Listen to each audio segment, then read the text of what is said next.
Welcome to Kala's kitchen. Restaurant స్టైల్లో సింపుల్గా chicken fry ఎలా చేయాలో ఇప్పుడు చూద్దాం.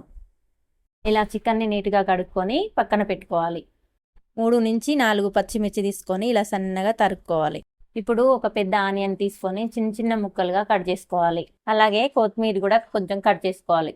ముందుగా మనం శుభ్రం చేసి పెట్టుకున్న చికెన్లో ఒక 1/2 టీ స్పూన్ పసుపు, ఒక 1 టేబుల్ స్పూన్ అల్లం వెల్లుల్లి పేస్ట్ వేసుకొని ఇలా 2 నిమిషాలు కలుపుకొని పక్కన పెట్టుకోవాలి. ముందుగా కడాయి పెట్టుకొని ఆయిల్ వేసుకోవాలి. నేను 1/2 కేజీ చికెన్ తీసుకున్నాను. 50 ml ఆయిల్ వేసుకున్నాను. మీరు చికెన్ ఎంత తీసుకుంటే దానికి సరిపడా ఆయిల్ వేసుకోండి. దానిలో 1 టేబుల్ స్పూన్ సాజీరా, 4 లవంగాలు, 2 ఇలాచీలు, కొంచెం దాచిన చెక్క, ఒక బిర్యానీ ఆకు ముక్కలుగా చేసి వేయాలి. ముందుగా మనం కట్ చేసి పెట్టుకున్న పచ్చిమిర్చి ముక్కలు వేసుకొని 1 మినిట్ తర్వాత కట్ చేసి పెట్టుకున్న ఉల్లిపాయ ముక్కలు వేసుకొని గోల్డెన్ బ్రౌన్ కలర్ వచ్చే వరకు కలుపుతూ ఉండాలి. ఇలా కలర్ వచ్చాక మనం కలిపి పెట్టుకున్న చికెన్ని వేసుకొని 2 మినిట్స్ కలుపుతూ ఉండాలి, లేకపోతే అడుగంటుతుందండి. 2 మినిట్స్ తర్వాత 1/2 టేబుల్ స్పూన్ పసుపు వేసి కలుపుకొని 10 to 15 మినిట్స్ ఉడకనివ్వాలి.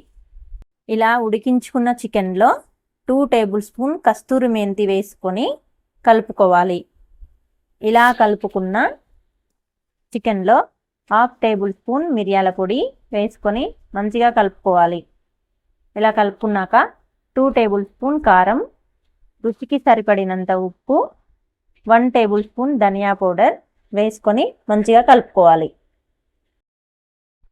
ఇలా ఆయిల్ మొత్తం పైకి వచ్చి చికెన్ కలర్ వచ్చాక ఇప్పుడు 1 టేబుల్ స్పూన్ చికెన్ మసాలా వేసుకొని అలాగే ముందుగా కట్ చేసి పెట్టుకున్న కొత్తిమీర వేసుకొని బాగా కలుపుకొని స్టవ్ ఆఫ్ చేసుకొని దించుకోవాలి.